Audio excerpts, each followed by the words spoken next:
How about we start off with an action-packed day? We're exploring glaciers, lakes, and checking out the streets of Queenstown, and then making our way to our next big hiking destination, Glenorchy. We woke up nice and early to explore Lake Tekapo and Lake Pukaki. This was our very first time seeing that stunning turquoise blue water in person. The wild reason behind that vibrant turquoise colour is that the water to the lakes are directly fed from the Tasman Glacier, where we will explore today. Thankfully, the trail from the bottom to the Glacier Viewpoint was a super easy walk. After that last hike we did with a million stairs to the Red Tarns, we were very grateful for a flat, easy route up.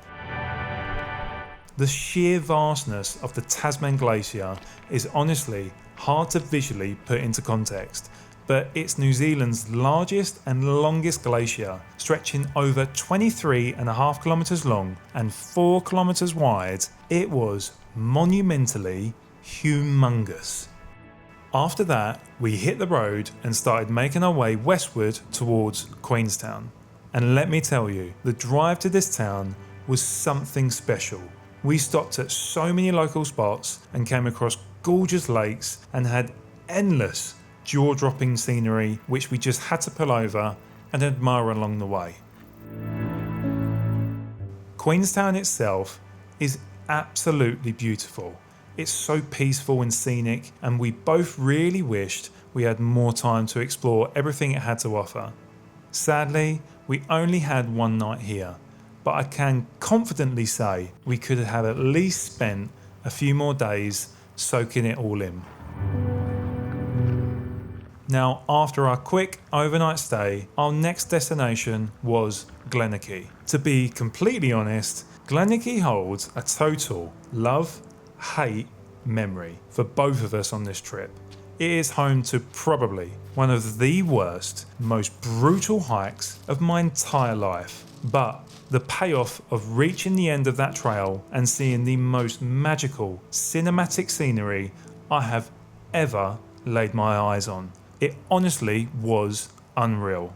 I'd love to tell you more right now, but I'm gonna have to stop myself there, because in the next video I will show and tell you absolutely everything about our experience from hell. On the drive out to Glenorchy, we stopped at a little viewpoint called Bennett's Bluff walking track. It offered a lovely, well-earned rest to stretch the legs and gave us some incredible views of Lake Wakatipu with Mount Earnslaw's white peaks just peeking out in the distance, which is our next hiking spot. In my opinion, we timed this whole trip perfectly and didn't really hit any bad weather, but we've already decided we have to come back to the South Island in December, just for looping season. When these flowers are in full bloom, they are mesmerising. The pastel pinks, blues and purples really come alive with the backdrop of those turquoise lakes. We were actually fortunate enough to find one lonely late blooming lupin by the lake, which became the centrepiece for our roadside photos, which you'll see coming up in a second. I really hope you enjoy our journey today, whether it's to relax or to pick up some tips and tricks for your own next adventure. Make sure you keep the subtitles turned on because I've dropped some extra info for you along the way. But for now, sit back and soak in New Zealand's magic, leave the noise behind and walk with me.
you.